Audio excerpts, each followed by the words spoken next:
If you are over 50 and your digestion has felt off for years, this video is for you. Not because something is terribly wrong with you, but because what happens to your gut microbiome as you age is something most people are never told clearly. And understanding it may change how you think about that cabinet full of spices sitting in your kitchen right now. Before we get into the list, I want to ask you something.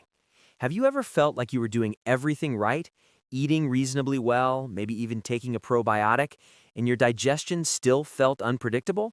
Drop a yes or a no in the comments, because you are not alone in that experience, and the reason for it is actually quite interesting. Here is what research tells us about the gut after 50.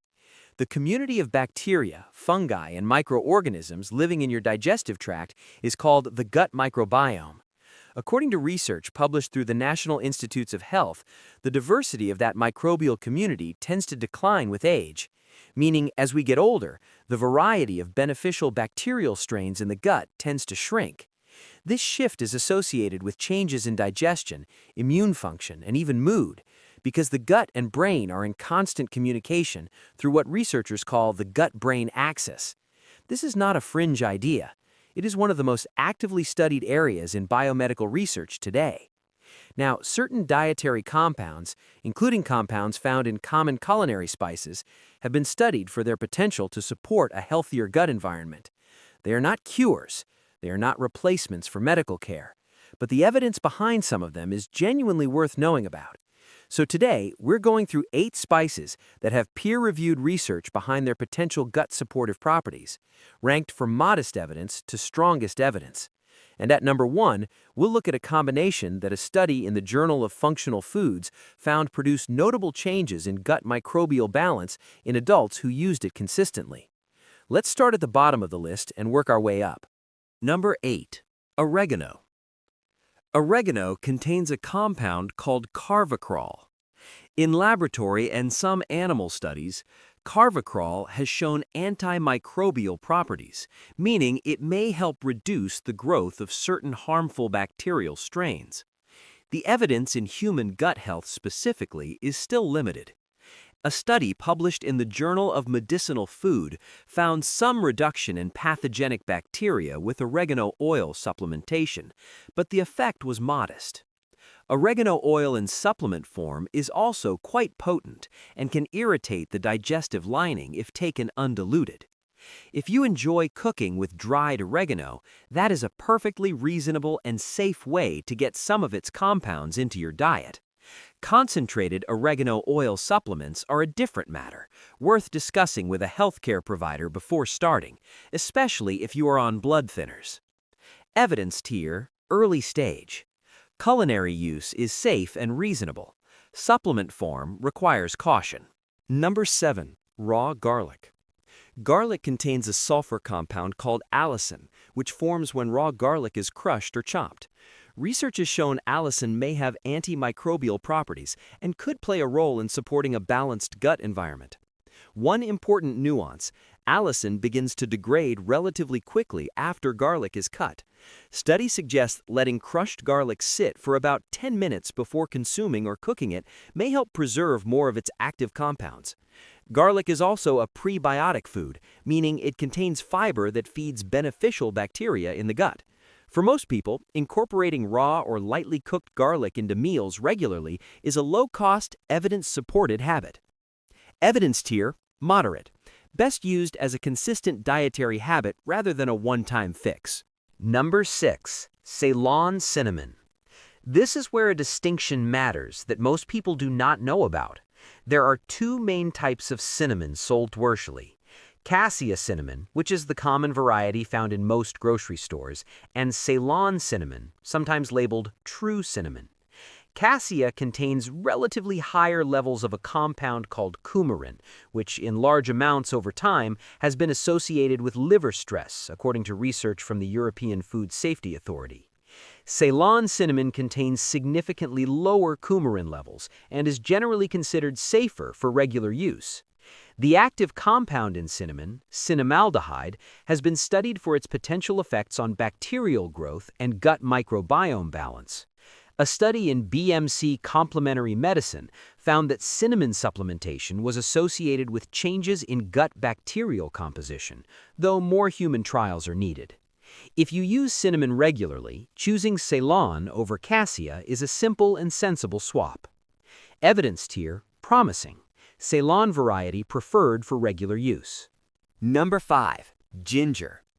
Ginger is one of the most well-studied culinary roots in digestive health research. The active compounds in ginger, gingerols and shogols, have been studied for their potential anti-inflammatory, antimicrobial, and gut motility supporting properties. Gut motility simply means the movement of food through the digestive tract. Research published in the European Journal of Nutrition suggested that ginger supplementation may support digestive transit time and reduce certain markers of gut inflammation. Ginger is also generally well tolerated, making it one of the more accessible items on this list. Fresh grated ginger in warm water, added to meals, or consumed as tea are all reasonable ways to incorporate it regularly. Evidence tier, solid. One of the most consistently studied spices for digestive support. Number 4. Fennel. Fennel is not glamorous. It does not trend on social media. But for people dealing with gas, bloating, and intestinal cramping, the research behind it is quietly encouraging. Fennel contains a compound called anethol, which has shown smooth muscle relaxant properties in research settings, meaning it may help calm the intestinal spasms that cause cramping and trapped gas. A clinical trial published in Phytotherapy Research found that fennel-based interventions were associated with meaningful reductions in symptoms of irritable bowel-type discomfort, including bloating and cramping. Fennel seeds steeped in hot water for 10 minutes make a simple, inexpensive tea. Whole fennel seeds are widely available and cost roughly $2 to $3 for a supply that lasts months. One note, if you have gastroesophageal reflux, the smooth muscle relaxant properties of fennel may affect the valve between your stomach and esophagus. Worth mentioning to your doctor. Evidence tier? Good, particularly for gas and bloating symptoms. Number 3. Peppermint. Peppermint has one of the strongest evidence profiles of any herb for gut symptom relief.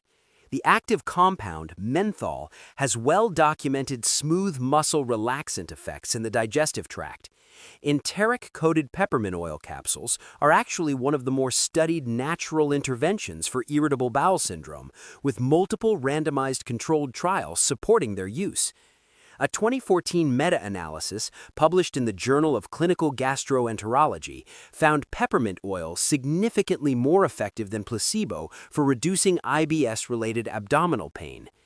Peppermint tea is a milder, accessible version of this, though the therapeutic doses used in clinical trials typically involve concentrated capsule form rather than tea. The same note applies as with fennel. If you have acid reflux, peppermint may relax the lower esophageal sphincter and worsen symptoms. Discuss with your healthcare provider before using it regularly. Evidence tier? Strong, particularly for spasm and pain-related gut symptoms.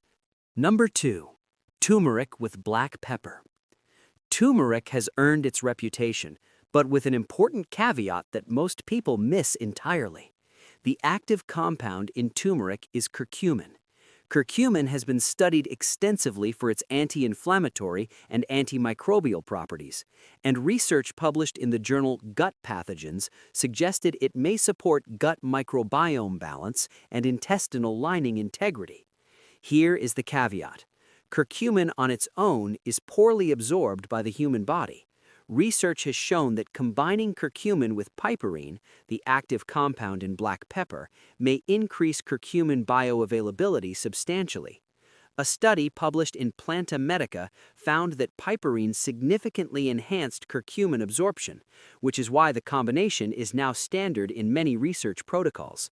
Adding a small amount of black pepper whenever you use turmeric, in food, in warm water, or in any preparation, is a simple and evidence-supported practice.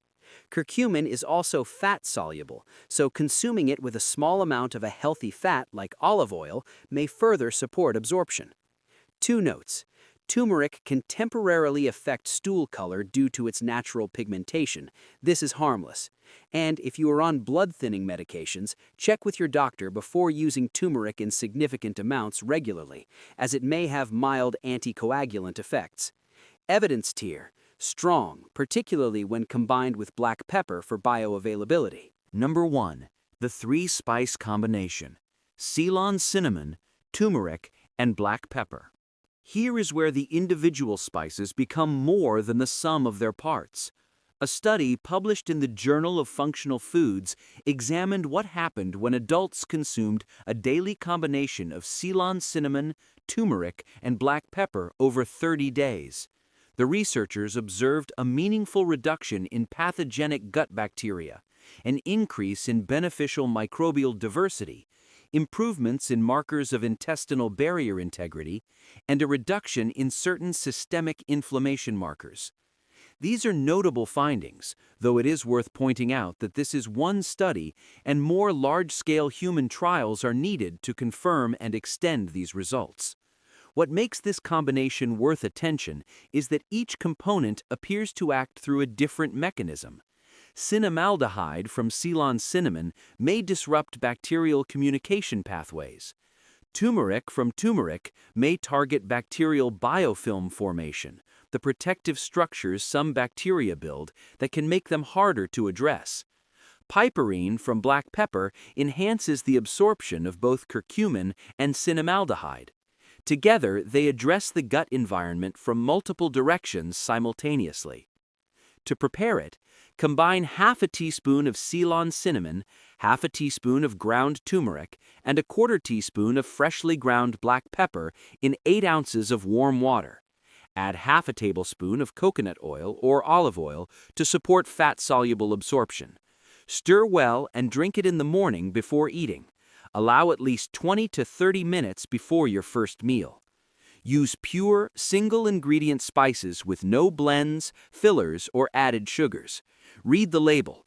If it lists anything beyond the spice name, choose a different product. The taste is earthy, warm, and slightly peppery. Most people find it easy to adjust to within a few days. Important: if you are on anticoagulant medication, have a liver condition, or are managing a chronic health condition, speak with your healthcare provider before adding this combination regularly. Both turmeric and Ceylon cinnamon can mildly affect blood clotting and blood sugar levels in some individuals. Building a sustainable habit. The research on spices and gut health consistently points to one variable above all others: consistency. These compounds work gradually and cumulatively. Starting the morning 3-spice combination is a reasonable foundation. Adding ginger to meals or as an afternoon tea supports digestive motility throughout the day. A cup of fennel or peppermint tea in the evening may help with any gas or cramping that builds up across the day. This is not a protocol with a dramatic 1-week promise. It is a set of inexpensive, evidence-supported dietary habits that your digestive system may genuinely benefit from over weeks and months. Your great-grandparents used many of these spices daily, not as medicine, but as food. That is still the right way to think about them. Here is something practical you can try. Pick one symptom: bloating, cramping, irregularity, or low energy after meals, and rate it honestly on a scale of 1 to 10 today. Start the morning combination for 30 days. Rate the same symptom again at the end. Write it down. The data you gather from your own body, tracked honestly over time, is more meaningful than any single study. If you have been dealing with persistent or severe digestive symptoms, please do not rely on dietary changes alone. A gastroenterologist can run tests that reveal what is actually happening in your gut, information that no spice combination can provide.